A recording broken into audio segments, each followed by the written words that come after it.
much wanted this to be an interactive experience, and I think it's very easy to whack people with PowerPoints to the point that it's hard to remember what in the hell we actually care about. So in talking about fundamentals of climate change, what's the problem? What's driving? We're talking like dead, flat, simple. And I think unlike the germ theory, we don't have a well-funded population out there saying, oh, the germ theory is crap, you know, it's just made up and we're not even sure it's real. There is a very well-funded and a very well-organized mass of humanity who is very much in their fiscal interest to say climate change isn't real, or now kind of the fallback is, well, but it's not man-made or it's not. So thinking about just the basic science that's causing these troubles and understanding that is, I think, really useful. And I use the lens of the tobacco lobby was extraordinarily able. And I'm a Virginian, and my dad's a pulmonologist, so I've gained a lot from the tobacco lobby. But it's the ways that they undercut basic science is it's telling, and it's being used in the same way. So the best way you can argue against the false science, the fake news, that other people are offering is just to have a keen grasp of the very basics. My second slide, I have that. So 2 weeks ago, I was in El Paso and on the way to the Gila Wilderness, where for the last 14 years, we've had our Medicine in the Wild, a senior medicine student course. And Renee was on the student section years ago and then was on the resident section. And it's a way that we don't need PowerPoints to educate. So just as I was talking about climate change there, we'd like to talk about it here. So the basic problem of climate change is what? Again, it ain't hard. Yeah, greenhouse gases. And what in particular? Yeah, so CO2. Which way is it going? Yeah, so it's going up. Methane is definitely a consideration, especially as the high latitudes start being mobilized. And what does CO2 do when it is introduced to the atmosphere? What typical effect does it have? It ain't hard. Yeah, so you tend to have, so you got a mechanism. CO2 equals increased heat retention. I'll just say increased heat. And the ultimate effect of A plus B is you get increasing levels of CO2, you get increasing levels of heat. And that is kind of like if you have a sick patient, it's like, oh, you know, which pressure do I use? It's like, no, you know, look at the patient, A, B, C. Is your airway intact? Do they have breath sounds bilaterally? Like, what's the circulation doing? And just to keep things simple, it's very easy to get esoteric. To say, well, this study said. It's like, no, this is basic physical chemistry. It's not hard. It's not in debate. If anybody ever tries to undercut it, no, it's not there.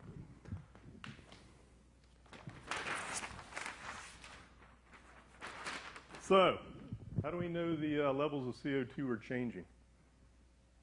Again, it ain't hard.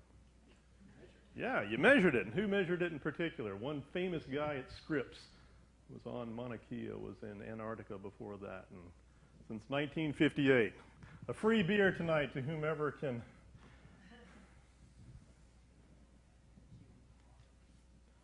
Starts with a K.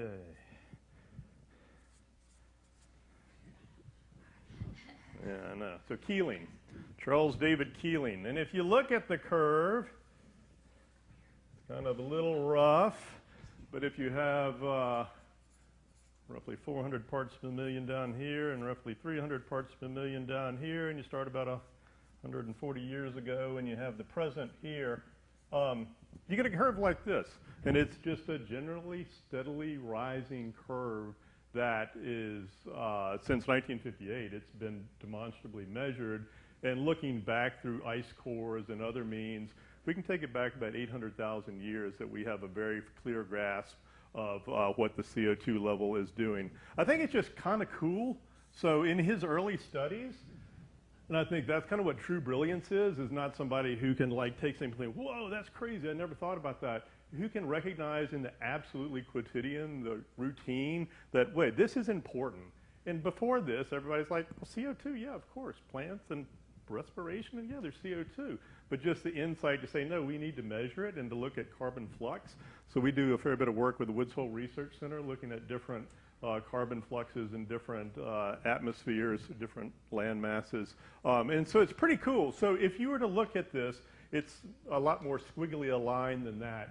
But they're very standard amounts of change in the CO2 level at any one point in time. So let's look at it at the daily basis, so 24 hours, and on a seasonal basis, an annual basis. What do you think happens in the 24 hours? When do you think the carbon dioxide levels are at their highest, and when do you think they're at their lowest? And just to make it easy, most of the land mass on the planet is in the northern hemisphere, and that's where most of the plants are, and that's where the primary flux is in and out of those land masses. So when do you think things are going to be sucking in CO2 and causing the wave to have its sinusoidal variation? Yeah, daytime. So daytime plants are doing their business. So let's say if you have up and down, so that highest is going to be early in the morning. So after a long night, plants haven't been doing anything. Things have been generally rising. Then as soon as the sun starts hitting the leaves, starts turning that CO2 into carbohydrate in a leaf, and you're going to have the nadir kind of late in the afternoon, early in the evening. And so that's a diurnal variation that happens every single day. And then you've got a seasonal variation. Where do you think that same sinusoidal curve, where do you think things are at their highest on a seasonal basis? If, again, the northern hemisphere is the main driver. Yeah, so winter is going to be, and it's interestingly, it's kind of like the patient flow into an ED, that you might have the greatest number of people coming in, but if you've got a number of people before them. And so it's late spring, right before the leaves pop out, that things are at their apex. And it's then 6 months after that things are at their nadir. And so when you see this, there's some natural variation, both on a daily basis, which doesn't show up in a big chart, and on a seasonal basis. And so again, it's not that hard. There's a lot of things we're going to throw at you today. It's like, oh yeah, I'm not sure. This be freaking sure of. You know, things are pretty simple. Things are coming in, things are going out, but there is an inexorable increase that is occurring, and we're the cause of it. How much time do I have? 2 seconds. All right, any questions? So it's a Keeling curve. Again, this is just a much prettier version of the seasonal variation. And the key take-homes here are down here when he started measuring in the late 50s. We're down right around 300 parts per million.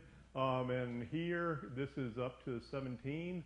We're already up above 400. So things are changing very rapidly. And you might say, well, why does that matter? And it's because in the short term, we can see a very clear relationship between the levels of CO2 increasing, this is Keeling's curve, smoothed out, and then the temperatures, which were significantly below average and now significantly above average over this same period of time. You might say, well, this is interesting, but it's just normal variation of the globe, except if you can look back over 800,000 years, as we can by looking in cores from Antarctica and looking at what the levels were in the past and what the temperature was, you know, it's a pretty freaking the kappa between these two is pretty impressive. And you can see that the maximal levels are around 300 over almost a million years. And as of 2014, this is saying we're at 400 parts per million, which we haven't been in 2 to 4 million years plus. This hot off the presses, just while I was coming out of the Gila last week, news was saying for the very first time we've broken 410. So it's rapidly ascending.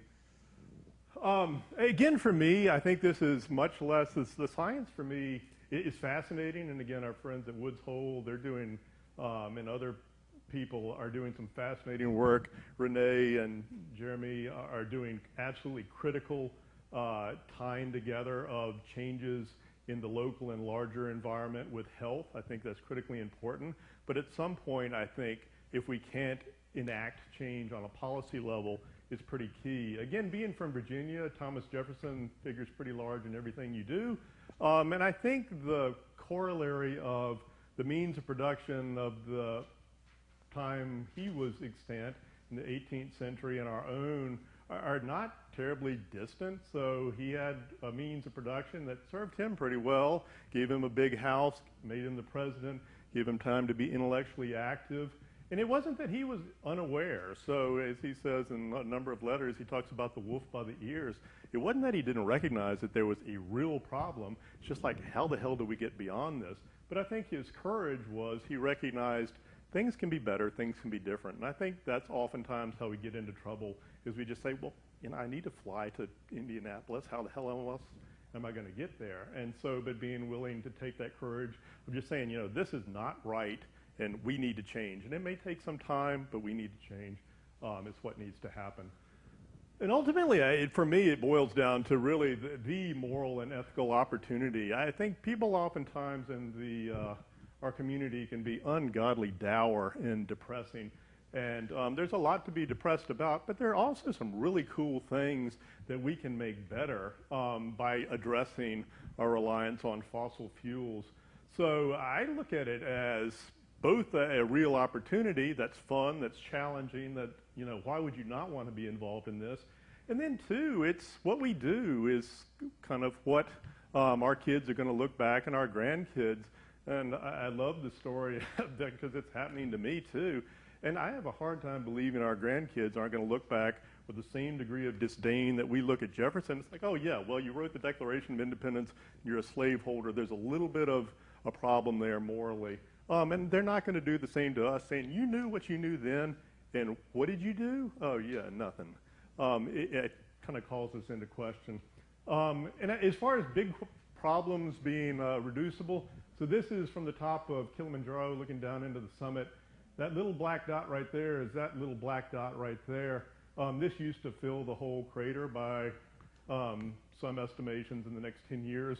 All of the glaciation of Kilimanjaro, the snows of Kilimanjaro, are going to go bye-bye. So just because things are big doesn't mean they don't go away, but at the same time, actions by a few can have profound and positive influence.